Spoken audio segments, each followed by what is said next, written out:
ઉદ્બોધન કરશે શ્રી તારકભાઈ.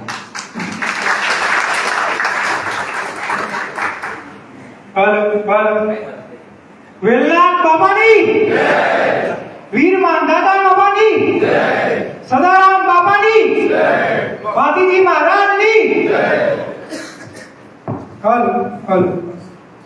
અહીંયા આગળ ઉપસ્થિત દરેક મંચસ્થ મહાનુભાવો, તમે મારાથી વડીલ છો, તમે અહીંયા આગળ ઉપસ્થિત રહ્યા સમાજના આટલા મહત્વ મુદ્દા માટે કે દિલથી તમારો દરેકનો હું આભાર માનું છું. અહીંયા આગળ પાટડીના અંદર દરેક વ્યક્તિ કે જેની 1 મિનિટથી લઈને મતલબ 10 દાડા જે બી સમય અને આ કાર્યક્રમને સફળ બનાવવા માટે, લોકોને આટલા સુધી જાગૃત કરવા માટે અહીંયા આગળ ભેગા કર્યા છે, એ દરેકને એક વ્યક્તિને હું દિલથી આભાર માનું છું. અહીંયા આગળ ઉપસ્થિત આપણા સમાજના વિદ્યાર્થીઓ, યુવાઓ, વડીલો, દરેક વ્યક્તિ કે જે આજે ચાલુ દિવસે પોતાનું કામ, ધંધો, જવાબદારી એ બધું હોવા છતાં અહીંયા આગળ સમાજના આટલા મહત્વના મુદ્દા માટે હાજર રહ્યા છે. આપ બધાનો હું દિલથી આભાર માનું છું. આપણે જે આજે મહેનત કરીશું એના કારણે જ કાલે આપણા સમાજમાં એક ભવિષ્ય મળશે કે જે મળવું જોઈતું હતું. એટલે અત્યારે હાલ સૌથી પહેલા મારા માટે નહીં પણ દરેક વ્યક્તિ જે ઉપસ્થિત છે એ પોતાની જાત માટે તાલી પાડે. હવે અનામત, મને જ્યારે અનામત વર્ગીકરણનો મુદ્દો લઈને નીકળ્યો ને એટલે જે શિક્ષિત વ્યક્તિઓ હતા, જે આ મુદ્દાને જાણતા હતા, જે સ્પર્ધાત્મક પરીક્ષાની તૈયારીઓ કરતા હતા, એમણે આ મુદ્દો ધીરે ધીરે સમજાઈ ગયો. પણ ઘણા આપણા સમાજનો 70% વ્યક્તિ આજની તારીખમાં હજી ગામડામાં રહે છે, જેના કારણે એમાં પણ એક એવો વર્ગ છે જેને અનામતનો આજ સુધી લાભ જ નથી મળ્યો. એટલે એને ખબર જ નથી અનામત શું, કેમ આપવામાં આવી, આપ્યા પછી આપણને કેમ લાભ નથી મળ્યો, ઓબીસીની સમૃદ્ધ જ્ઞાતિઓ એટલે શું, અનામત વર્ગીકરણ એટલે શું. અને એટલા માટે મેં આજે પહેલી વાર હું આવી ગયો હતો એટલે મેં વિચાર કર્યો કે હું આજે કોઈ અલગ રીતે આ વસ્તુને તમને સમજાય, એટલે હું ગાડીમાં આવતા જ આ વિચાર કર્યો છે. અને આજે પહેલી વાર આજે કરવા જઈ રહ્યો છું. કેટલું સફળ થશે કે નહીં એ જોઈએ છીએ, પણ મારી ઈચ્છા છે કે 0 થી આપણે શૂન્યથી સર્જન કરીએ કે આખો મુદ્દો છે શું. સમય થોડો લાગશે, જેને પાણી પીવા પી લેજો, બગાસા આવે તો થોડી વાર ફ્રેશ થઈ જજો, પણ આ એક તમે જેટલો બી સાંભળી લેશો ને પછી તમારા આખા મુદ્દા વિશે તમારા બધી સાચી માહિતી મળી જશે. જે પણ અત્યારે હાલ ખોટી માહિતીઓ ફેલાવવામાં આવી રહી છે લોકો દ્વારા, એ બધી વસ્તુઓ તમારા મગજમાંથી દૂર થઈ જશે અને તમારા આ વિષય ઉપર ઓબીસી અનામત અને અનામતમાં વર્ગીકરણ કેમ જોઈએ છે એ બાબતે તમારા જોડે કોઈ પણ પ્રકારનું તમને અસમંજસ કે કોઈ પણ પ્રકારના પ્રશ્નો નહીં વધે. તો આપણે એ રીતે આજે પ્રયત્ન કરવાના છે. બરોબર ને? તૈયાર? તો પહેલા થોડી આ ખુરશી થોડી પાછી લઈ લઈશું, થોડું પાછળ જવું પડશે. ખાલી 5 વિદ્યાર્થીઓ ગમે તે સ્ટેજ ઉપર આવી જાઓ. 5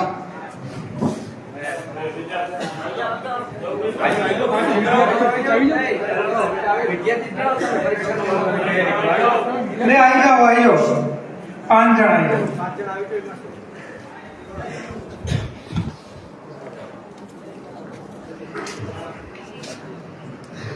બરાબર, આવી જાઓ અહીંયા. ઓકે, તો આ 5 જણા ઉભા છે અહીંયા આગળ. બરોબર, તો સૌથી પહેલા આપણે એ સમજીએ કે અનામત શું છે અને અનામત કેમ આપવી પડી, અનામત જ લાગુ કેમ પડી. હવે ઘણા લોકો તમને એમ કહેશે કે ભાઈ અનામત કે એવું તો કઈ હોવું જ ના જોઈએ, અનામતના લીધે તો દેશ બરબાદ થઈ ગયું. જે જેટલી મહેનત કરે, જે વાંચે, જે ભણે એ પાસ થઈ જાય છે, એને નોકરી મળે, અને જે નથી ભણતા એને નોકરી ના મળવી જોઈએ. બસ સાંભળવામાં તો કેટલી વસ્તુ સારી લાગે કે વાત સાચી છે ભાઈ, જે મહેનત કરે એને લાભ મળે, જે નથી કરતો એને નોકરી ના મળવી જોઈએ.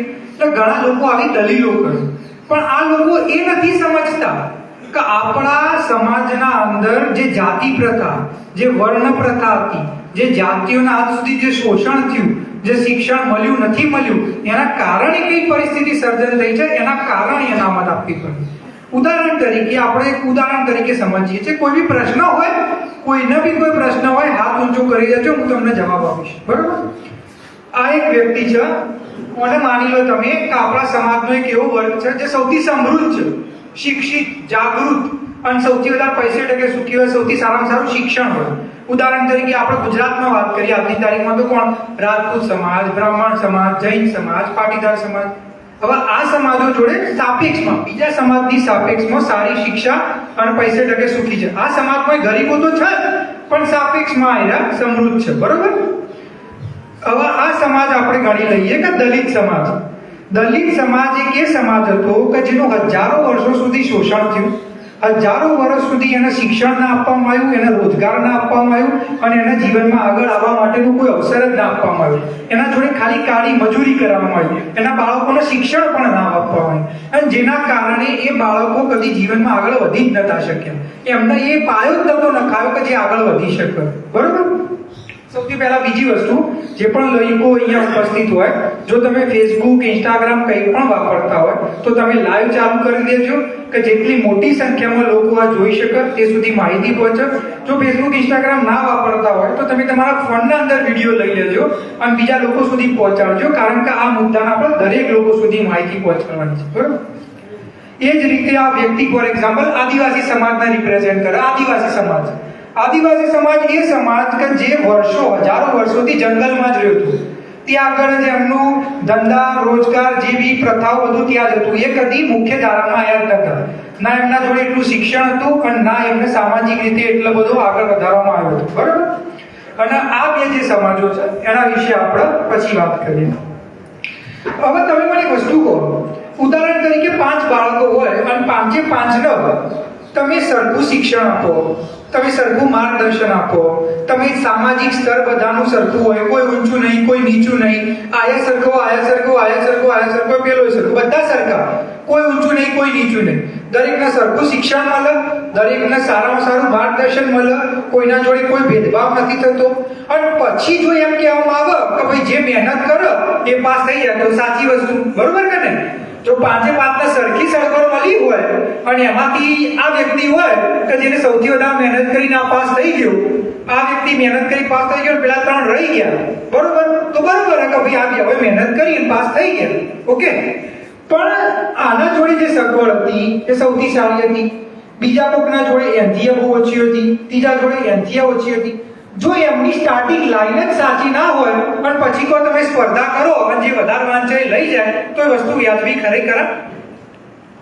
100 મીટરની રેસના અંદર કોઈ વ્યક્તિ 0 થી સ્ટાર્ટ કરે છે, કોઈ વ્યક્તિ 30 મીટરથી, કોઈ વ્યક્તિ 50 મીટરથી અને કોઈ 70 મીટરથી. તો 70 વાળો પહેલા પક્ષ એ તો સ્વાભાવિક છે ને. તો તમે કઈ રીતે કહી શકો કે જે શૂન્યથી દોડ્યો એ પાસ નથી થયો કે એની મહેનત નથી કરી? તમે આજની તારીખમાં ગુજરાતમાં દરેક વ્યક્તિને સરખું શિક્ષણ મળે છે.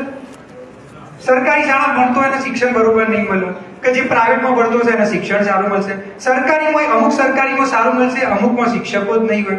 અમુક એવી જ્ઞાતિઓ છે જેના જોડે કોઈ ભેદભાવ નહીં થાય. અમુક એવી જ્ઞાતિઓ છે કે જેમના બાળકોને જ કહેવામાં આવશે કે ભાઈ તમારે તો મજૂરી જ કરવાની, તમારે તો ભણવાનું જ નથી.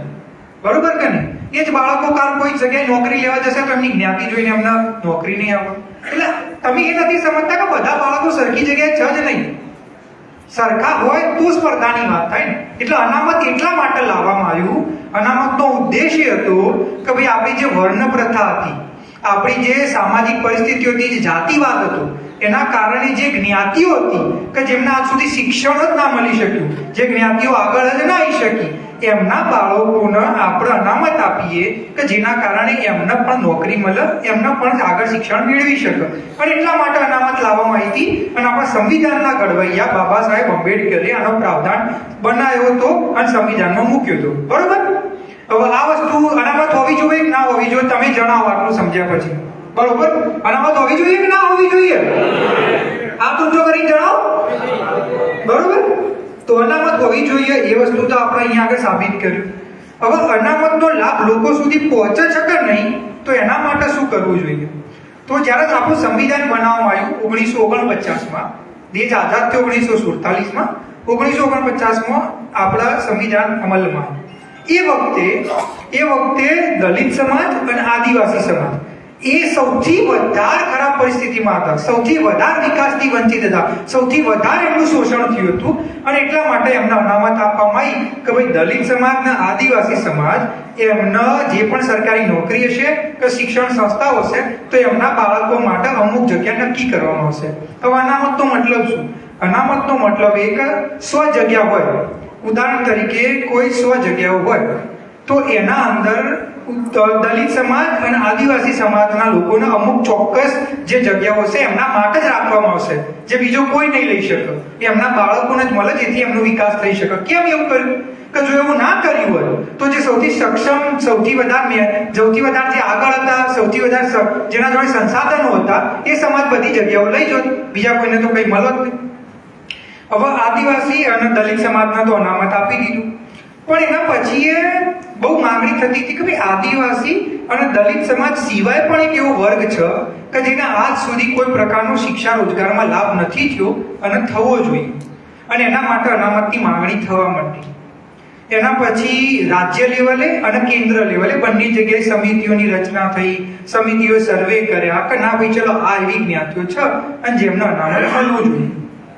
હવે આ જે મેં તમને 2 જણા કીધા ને, 2 જણા, તો એ 2 જણા કયા છે કે જે સૌથી સમૃદ્ધ જ્ઞાતિઓ હતી, બ્રાહ્મણ હોય, રાજપૂત હોય, જૈન હોય, બરોબર? આ એ થઈ ગયા, દલિત થઈ ગયા, આદિવાસી.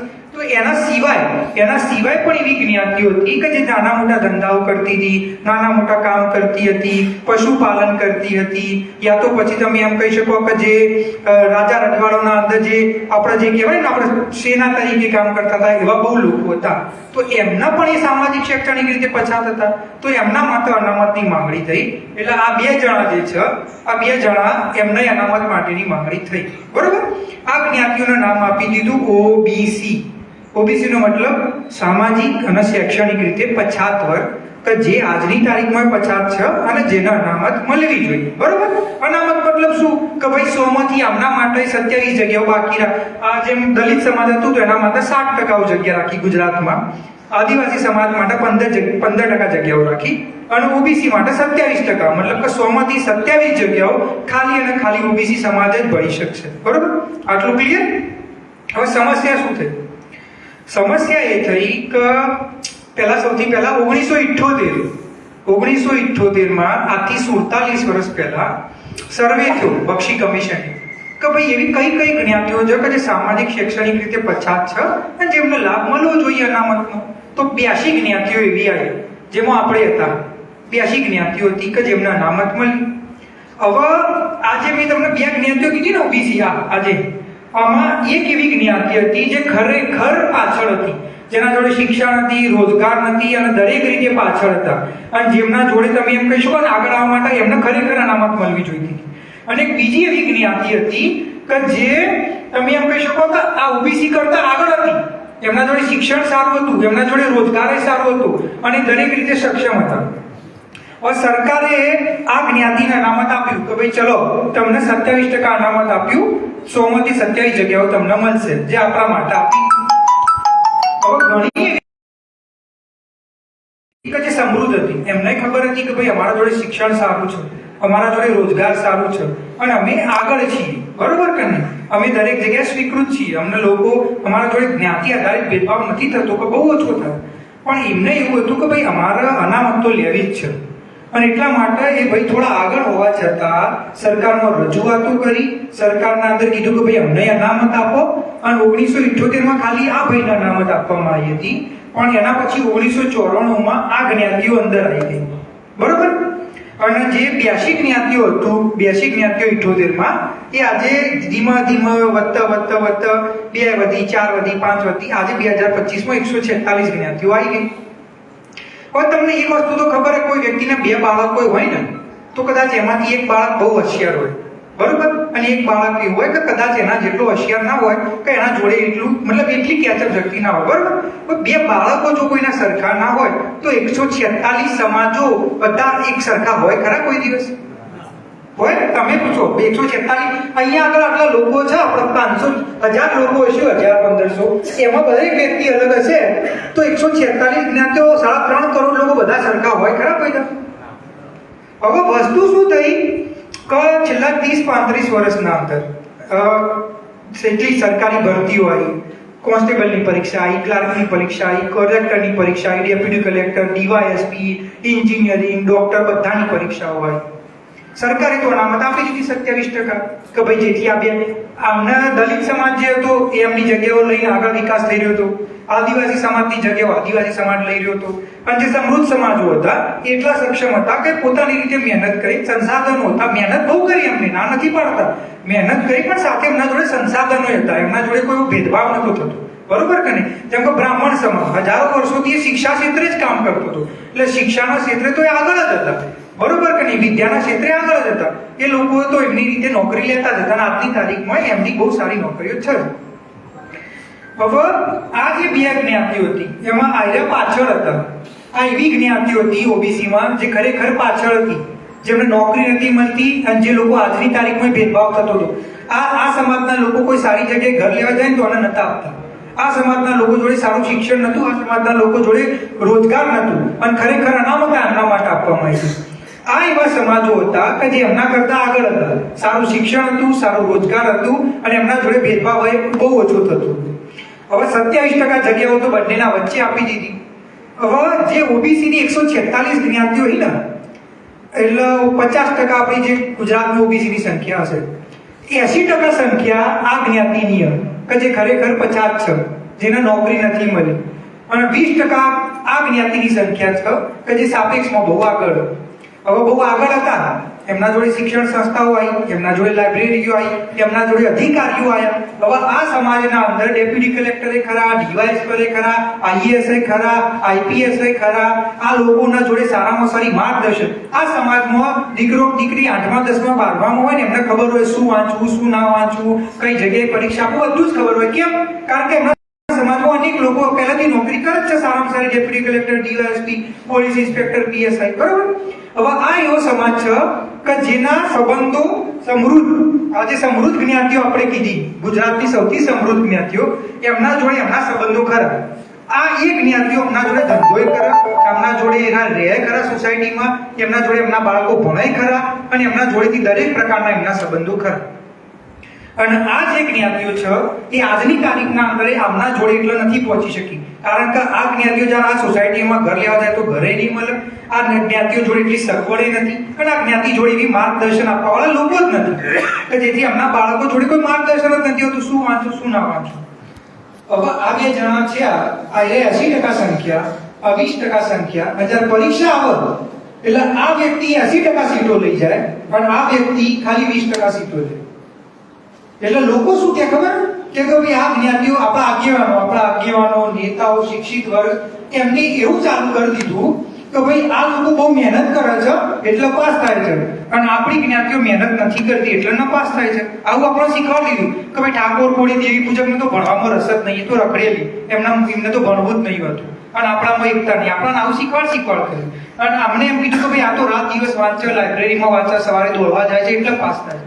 કોઈએ તમને એમ ના કીધું કે આ જે લોકો છે એમના જોડે બધી સગવડ છે, માર્ગદર્શન છે, એ આપણા કરતા આર્થિક રીતે સમૃદ્ધ છે, સામાજિક રીતે સમૃદ્ધ છે, એમના જોડે કોઈ ભેદભાવ નથી થતો, એમના બાળકોને નાની ઉંમરથી બધું માર્ગદર્શન આપવામાં આવે છે. અને આ બાળકો આમના જોડે માર્ગદર્શન નથી, સંસ્થાઓ નથી, એમના જોડે કોઈ પણ પ્રકારનું આર્થિક રીતે સગવડ નથી, અને આ બાળકોને કોઈ માર્ગદર્શન પૂરું પાડવાનું જ નથી. આના જોડે ડેપ્યુટી કલેક્ટર, ડીવાયએસપી 6 સમાજમાં કે જેમને માહિતી આપી શકે, આ વ્યક્તિ જોડે નથી.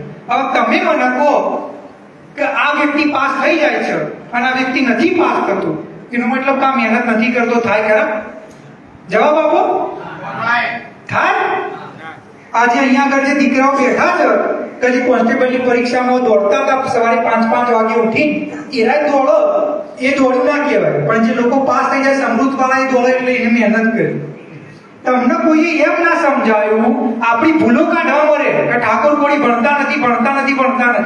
એમને તમને એમ ના કીધું કે તમને નોકરી એટલા માટે નથી મળતી કારણ કે ઓબીસી જે સામાજિક શૈક્ષણિક રીતે પછાત વર્ગ બનાવ્યો હતો, કે જેમાં સામાજિક શૈક્ષણિક રીતે પછાત વર્ગના લોકો હોવા જોઈએ, એના અંદર સમૃદ્ધ જ્ઞાતિઓ આવી જાય છે, એવી જ્ઞાતિઓ આવી જાય છે કે જેની આપણા જોડે સ્પર્ધા ના હોવી જોઈએ, અને એના કારણે આપણને નોકરી નથી મળતી. ઠાકોર, કોળી, દેવી પૂજક, રાવળ આ એવા સમાજો છે જે એકબીજા જોડે સ્પર્ધા કરે તો ચાલે, કારણ કે એમની સામાજિક શૈક્ષણિક પરિસ્થિતિ પાછળ છે. પણ જ્યારે એ જ લોકો એવા બાળકો જોડે સ્પર્ધા કરે છે જેમના જોડે બધી સગવડ છે, તો તમે કહો આપણો બાળકો પાસ થઈ શકે ખરા? મેં કીધું એ વસ્તુ સમજ્યા તમે? તો કેમ આપણા બાળકો રહી જતા હતા? મહેનતની કમીની વાત નહીં. જુઓ, આપણા સમાજમાં ઘણા એવા લોકો હશે કે જેને મહેનત નથી કરવી, કે જે શિક્ષણ ક્ષેત્રે આગળ નથી આવી શક્યા. એ આપણે માનીએ છીએ. આપણા સમાજમાં ઘણા 100 થી 30% લોકો, 30% એવા હશે કે જે આજની તારીખમાં ખોટા રસ્તા ઉપર છે, એમને શિક્ષણે આગળ નથી આવતું. હું એગ્રી કરું છું. પણ જે 70% લોકો મહેનત કરે છે એમને કેમ નોકરી નથી મળતી? એમને એટલા માટે નથી મળતી કે આ સમૃદ્ધ જ્ઞાતિઓ એમની 20% સંખ્યાઓ છે તો 80% અનામત લઈ જાય છે. અને આજે આપણો રહી ભરાયેલી ને કે આપણા સમાજવાળા લોકો મહેનત નથી કરતા, આપણા સમાજવાળા લોકો ભણતા નથી. હું તમને એક વસ્તુ કહી દઉં, કોઈ પણ સમાજ 100% સમૃદ્ધ ના હોય, કોઈ પણ સમાજમાં 100% લોકો બધા મહેનતું જાગૃત ના હોય. બરોબર? આજે સૌથી સમૃદ્ધ સમાજો છે ગુજરાતમાં, આખા ગુજરાતમાં. એના અંદર ખાલી 75% જેવા લોકો હશે કે જે શિક્ષિત હશે, જાગૃત હશે, સારું કામ કરતા. 25% લોકો તો આ સમાજના અંદર આજની તારીખમાં બહુ પાછળ. બરોબર? 20% લોકો આ સમાજમાં પાછળ છે. આ સમાજના અંદર, દલિત સમાજના અંદર સમૃદ્ધ વર્ગ હશે, એમાં બી લોકો પાછળ છે, આદિવાસીમાં. એ જ રીતે આપણા સમાજમાં મહેનત કરવાવાળા લોકો છે, પણ આપણને શું કહેવામાં આવે છે કે ભાઈ તમે મહેનત નથી કરતા એટલે આવું કેમ કહેવામાં આવે છે? આવું એટલા માટે કહેવામાં આવે છે કે તમારા મગજમાં જો ભરાઈ દેવામાં આવે કે તમે પાસ એટલા માટે નથી થતા કારણ કે તમે મહેનત નથી કરતા, તો પછી તમે તમારી ભૂલ માની બેસી જશો. તમે એમ કહેશો કે યાર હું નપાસ એટલા માટે થયો કારણ કે હું વાંચતો નતો. બરોબર કે નહીં?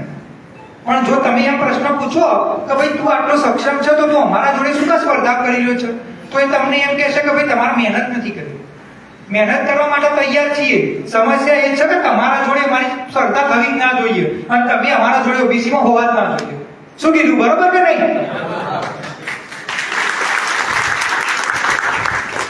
મુશ્કેલ સમજાય તમને શું કહેવા માંગુ છું તમને? તમે બેઝિક તમને ખબર હોય ને, 12 વર્ષના બાળકોની સ્પર્ધા થતી હોય, એમાં 18 વર્ષનો કોઈ બાળક લાવી દેવામાં આવે અને 18 વર્ષ વાળો બાળક હિરોઈનના અંદર પહેલો નંબર લાવે અને એમ કે તમે બહુ મહેનત કરી તો એ વસ્તુ વ્યાજબી કરી. એટલે ભાઈ સ્પર્ધા 12 વર્ષના બાળકોની હતી, તો 18 વર્ષનો પહેલા તો અંદર હોવો જ નતો જોઈતો.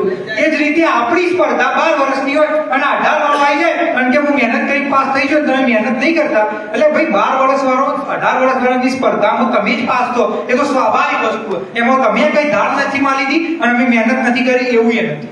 આ વસ્તુ હતી ખરેખર, અને આપણને આ વસ્તુ કહેવામાં નથી આવતી. એટલે આ વસ્તુ આપણે સમજવાની. હવે સમજી તો ગયા, હવે આનું સમાધાન શું? સમાધાન તો લાવવું પડશે ને. હવે તમે મને કહો સમાધાન ના લાવવાનું આવે અને આવું આવું ચાલતું રહે તો આપણા બાળકો પાસ થશે ખરા કદી જીવનમાં? ભાગ્ય અમુક હશે, ભાગ્ય અમુક વિરલાઓ હશે કે જે 12 વર્ષના હોવા છતાં 18 વર્ષના હોમુએ લડી પાસ થઈ જશે. પણ એ અમુક લોકો હશે, મોટા ભાગના તો નિષ્ફળ જ જશે કારણ કે અનામતની નીતિ સાચી પણ અમલ ખોટું થઈ ગયું. તો આનો શું સુધારો? આનો સુધારો શું લાગે?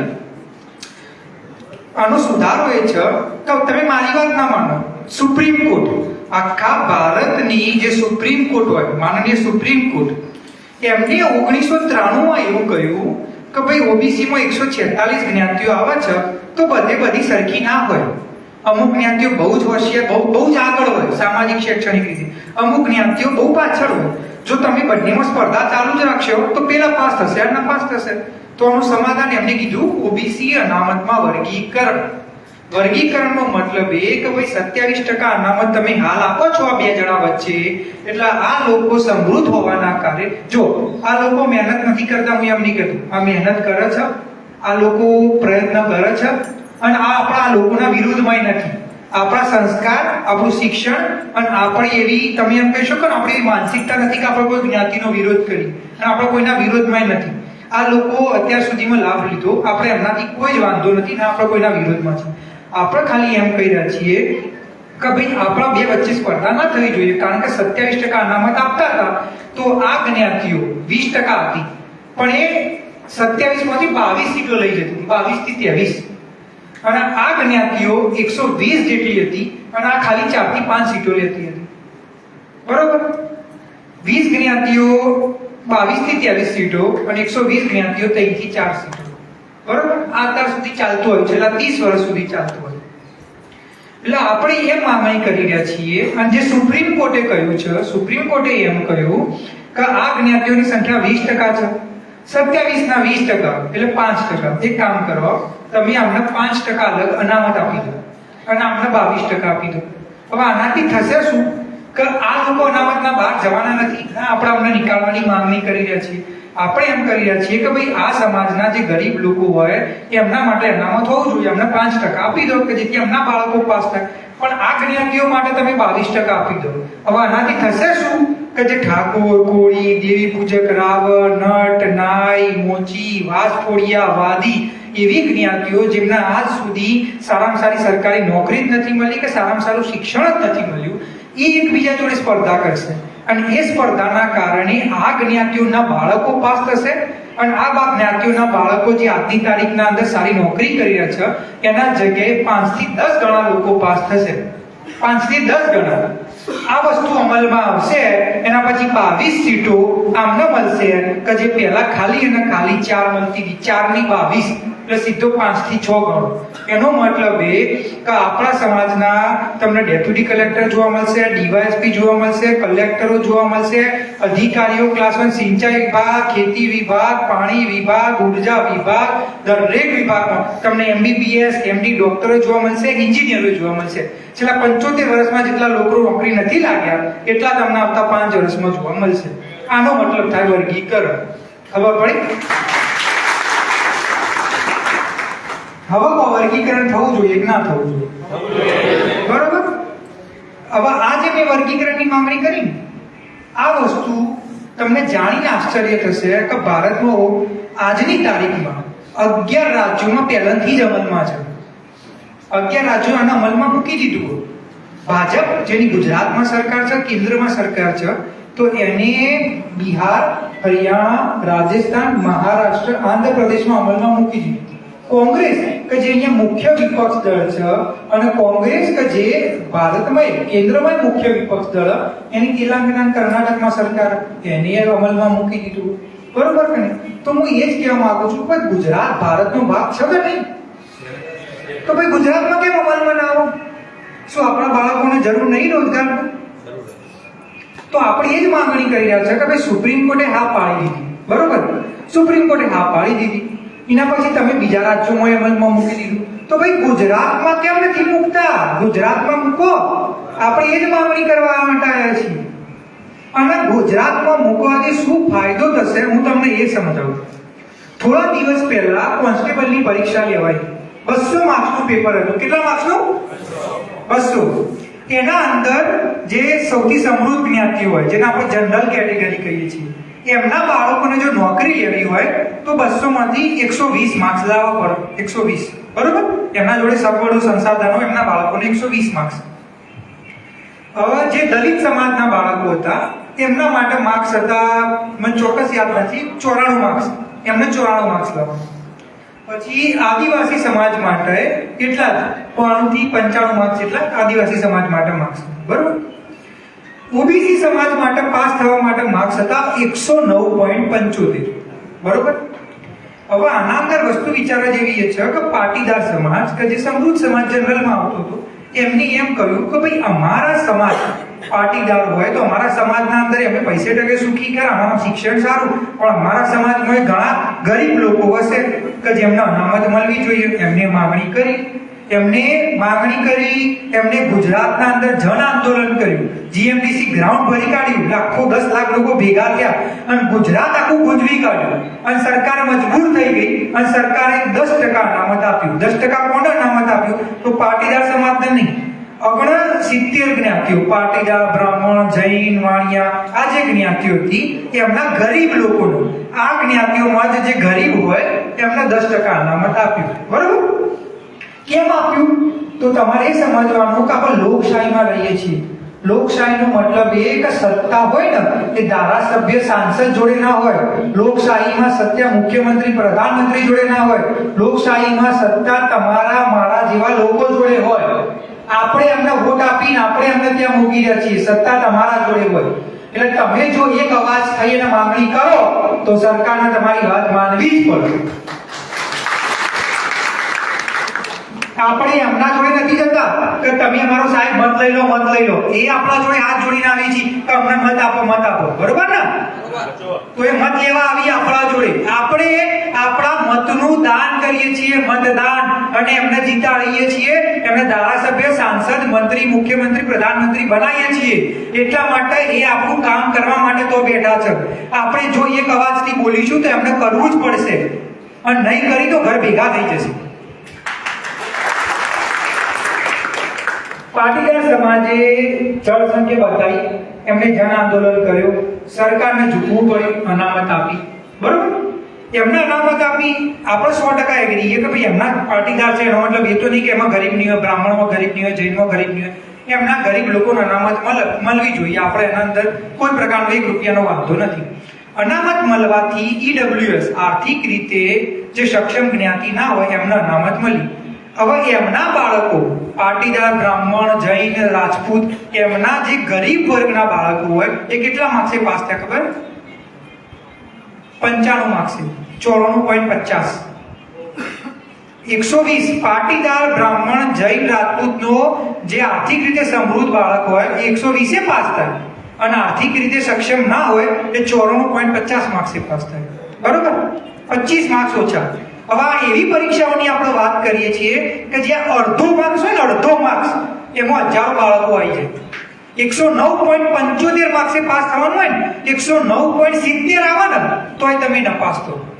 આ એવી પરીક્ષાઓની વાત છે જે વિદ્યાર્થીઓ એમને ખબર. જેમ પેલા મિત્રએ કહ્યું કે એના કેટલા માર્ક્સ હતા? 108, એને નોકરી નહીં મળે.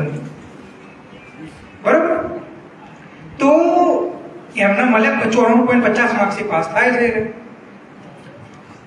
અહીંયા આગળ આપણે 109.75 માર્ક્સ કટ ઓફ આવ્યું. કેમ 109 આટલું ઊંચું કેમ કટ ઓફ આવ્યું?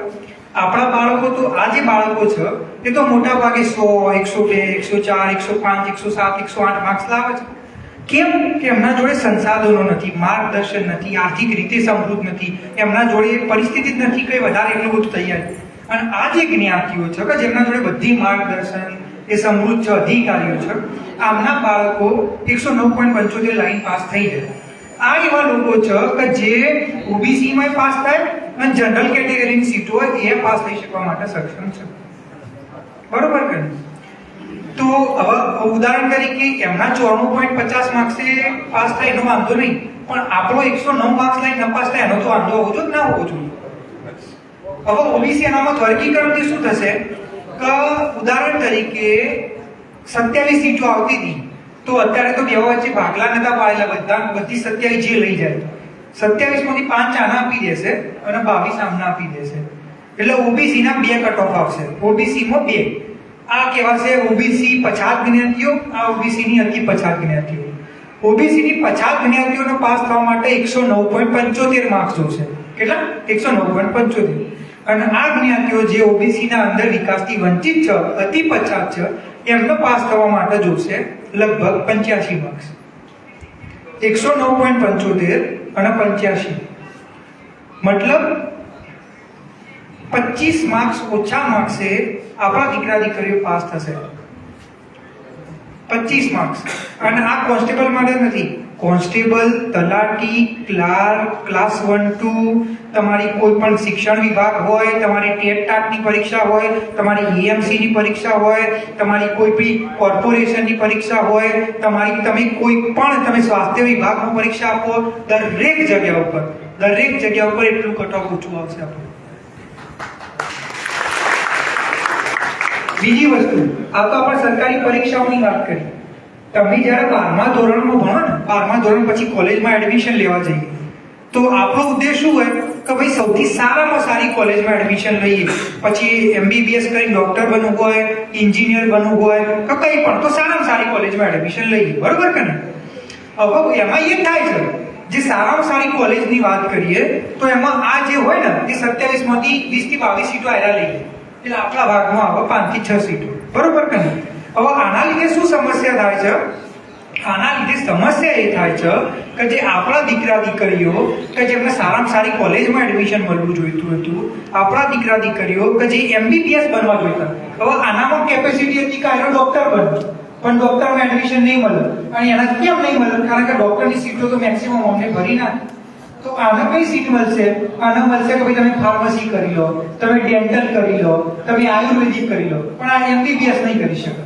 એ જ રીતે મને સારામાં સારી કોલેજમાં એન્જિનિયરિંગ કરવું હતું, તો તો આને એન્જિનિયરિંગ સારામાં સારી કોલેજમાં નહીં મળે, પણ કોઈ પણ મધ્યમ વર્ગની કોલેજમાં એડમિશન મળશે. હવે આની સમસ્યા શું થાય?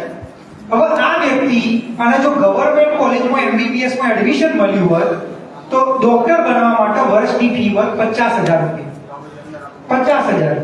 અને આ 2 માર્ક્સથી રહી જશે કારણ કે ગવર્નમેન્ટની સીટો તો ભરાઈ ગઈ આના દ્વારા. તો આને કઈ સીટો મળશે ખબર? આને પ્રાઇવેટ કોલેજમાં MBBS મળશે. અને પ્રાઇવેટ કોલેજમાં 1 વર્ષના MBBS ની ફી કેટલી હોય ખબર છે કોઈને? કેટલી હોય? 10 લાખ રૂપિયા. 1 વર્ષની MBBS ની પ્રાઇવેટ કોલેજની ફી હોય 9 થી 10 લાખ રૂપિયા. હવે 50 લાખ તો હોવાના નહીં, પેલા ડોક્ટર તો બનવાનું નહીં. આયુર્વેદિક કરશે, ડેન્ટલ કરશે, ફાર્મસી કરશે. હું એ જ કહેવા માંગુ છું, જો અનામત વર્ગીકરણ અમલમાં હોત તો આજે 2 માર્ક્સથી રહી ગયો ગવર્નમેન્ટ કોલેજમાં, એના જગ્યાએ ગવર્નમેન્ટમાં લાવત અને 10 લાખ વર્ષ ભરવાના જગ્યાએ વર્ષે 50,000 ભણી અને આ ડોક્ટર બનવત અને અહીંયા પાટડીના અંદર જ દવાખાનું ખોલવત અને તમારા બધાની સારવાર કરો. જે નથી કરી શકતો કારણ કે આ બની જ નથી શકતો. શું આ ચાલે ખરા? આ આપણા જોડે થઈ રહ્યું છે અને આના કારણે આપણા સમાજનો વિકાસ નથી થઈ રહ્યો. એટલા માટે અનામત વર્ગીકરણને ખાસ જરૂર કોઈ આપણે ભણી શકે છોકરા. આ આપણા સમાજના વડીલ છે કે જેમને ના સરકારી નોકરી લેવાની છે, ના એમને કોઈ જગ્યાએ કોલેજમાં એડમિશન લેવાની છે, એ પોતાનું જીવન સારી રીતે જીવી રહ્યા છે. એ અત્યારે હાલ ચાલુ દિવસે બપોરે અહીંયા આવીને ઊભા છે તો કેમ ઊભા છે? કેમ કે આપણા સમાજના બાળકો આપણી ભવિષ્યની પેઢીને સારી નોકરી મળે, સારું શિક્ષણ મળે અને આપણી ભવિષ્યની પેઢી સારું જીવન જીવી શકે. અને જો આપણે આ નહીં કરીએ તો આપણી ભવિષ્યની પેઢી મજૂરી કરશે. આપણે મજૂરી કરવાની છે ને કપાઈમાં મહેનત કરી જીવનમાં આગળ વધવાનું. એટલા માટે આપણે વર્ગીકરણની માંગણી લઈને બેઠા છીએ. અત્યાર સુધીમાં આપણા સમાજના આગેવાનો, જે બી આગેવાનો હોય, નેતા હોય, એ લોકોએ આપણા મગજમાં એવું ભરાઈ દીધું હતું ને કે ભાઈ તમે વાંચતા નથી, તમે મહેનત નથી કરતા એટલે તમે પાછળ રહી જાઓ. આપણો એક જ વસ્તુ શિક્ષણ. હવે આજ પછી કોઈ પણ શિક્ષણ સમારોહ હોય, કોઈ પણ પ્રસંગ હોય, કોઈ પણ ફંક્શન હોય, જો કોઈ પણ નેતા તમને એમ કે ને કે આપણા સમાજમાં શિક્ષણ નથી, આપણા સમાજવાળા વ્યસનમાં રચા બચા રહે છે, આપણા સમાજવાળા ભણતા નથી, તો ઊભા થઈ જજો અને એમના પ્રશ્ન પૂછજો, સાહેબ તમારે કેટલું શિક્ષણ જોવો છો? આટલા આ બધા ગ્રેજ્યુએટ બેઠેલા છે, નોકરી ક્યારે અપાવો છો? એમ કહો. આ બધા ગ્રેજ્યુએટ બેઠા છે, નોકરી ક્યારે અપાવો છો? એમ કહો.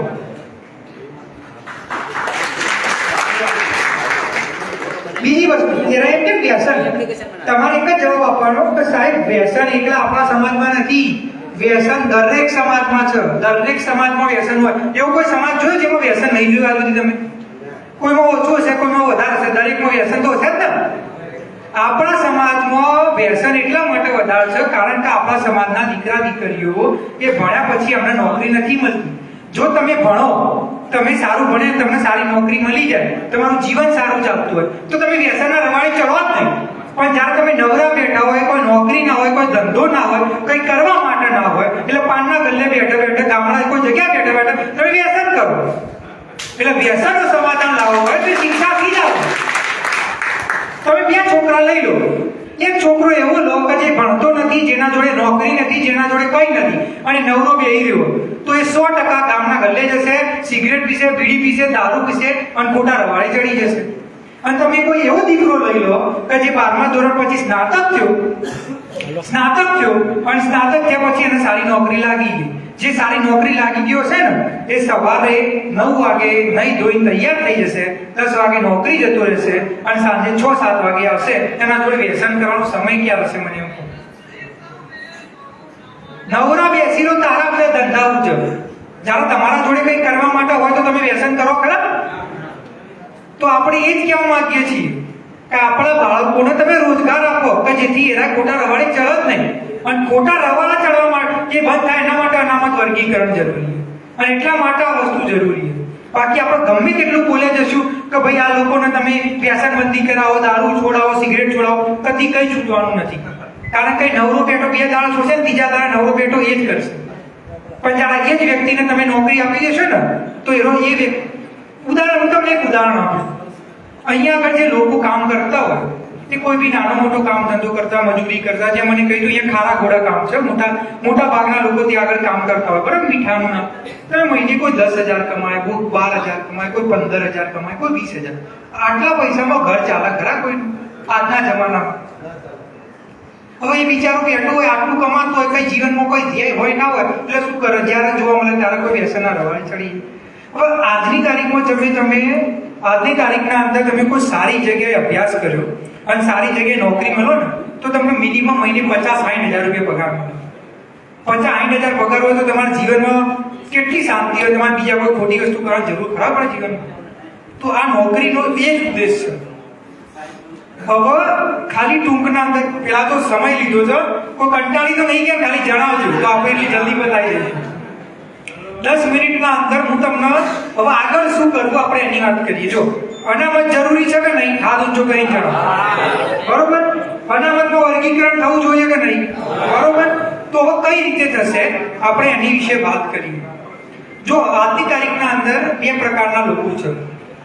હવે હું તમને એક પ્રશ્ન પૂછું કે જો તમને બહુ જ ભૂખ લાગી હોય, તમને એવી ભૂખ લાગી હોય કે યાર જે મળશે એ ખાવાનું ખાઈ લે, અને તમને કોઈ કે લે ભાઈ આ દાળ ભાત શાક રોટલી ખા, તમને કે કોઈ કે દાળ ભાત શાક રોટલી ખા, બરોબર? અને કોઈ વ્યક્તિ કે એમ કે ના ભાઈ તને ગમે તેટલી ભૂખ લાગી હોય, તારે દાળ ભાત શાક રોટલી નથી ખાવાના, તું હજી ભૂખ્યો રે, હું તને થોડા દિવસો પછી 56 ભોગ ખવડાય. તો આમાંથી કેટલા લોકો છે જે દાળ ભાત શાક રોટલી ખાઈ લેશે? હાથ ઊંચો કરીને જણાવો. અને કેટલા એવા લોકો છે જેમ કે છે ગમે તેટલી ભૂખ લાગી મરી જવું પણ હું ખાવા નહીં ખાઉં, મને તો 15 દાડા પછી 56 ભોગ મળશે ને હું તો 56 ભોગ જ ખાઈશ. બરોબર? ઓબીસી અનામતમાં વર્ગીકરણ એ આવતા આપણે આજે જન આંદોલન કરે, આજે જન આંદોલન, તો સરકારને સમિતિની રચના કરવી પડશે અને આવતા 3 થી 4 મહિનામાં ઓબીસી અનામત વર્ગીકરણ અમલમાં આવશે અને આવનારી દરેક ભરતીમાં 100 માંથી 22 જણા આપણા પાસ થશે.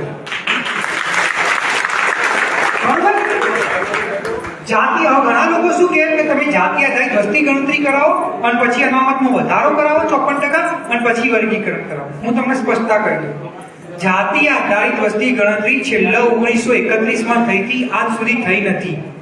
2011માં જાતિ આધારિત વસ્તી ગણતરી કરી, આજે 16 વર્ષ થઈ ગયા, હજી સુધી કોઈ પ્રકારના આંકડા આપવામાં આવ્યા નથી.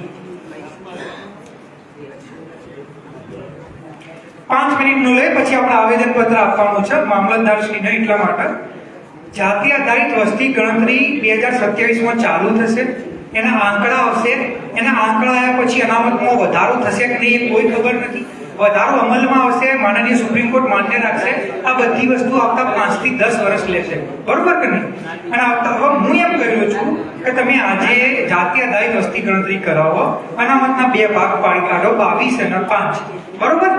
એના પછી જ્યારે અનામતમાં વધારો થઈ જાય, એટલે અનામતમાં વધારો થઈ ગયો અને ઉદાહરણ તરીકે 2035માં 42% અનામત થઈ ગઈ, તો આપણા 22 ના થઈ જશે 32 અને જેના 5 હતા એના થઈ જશે 10.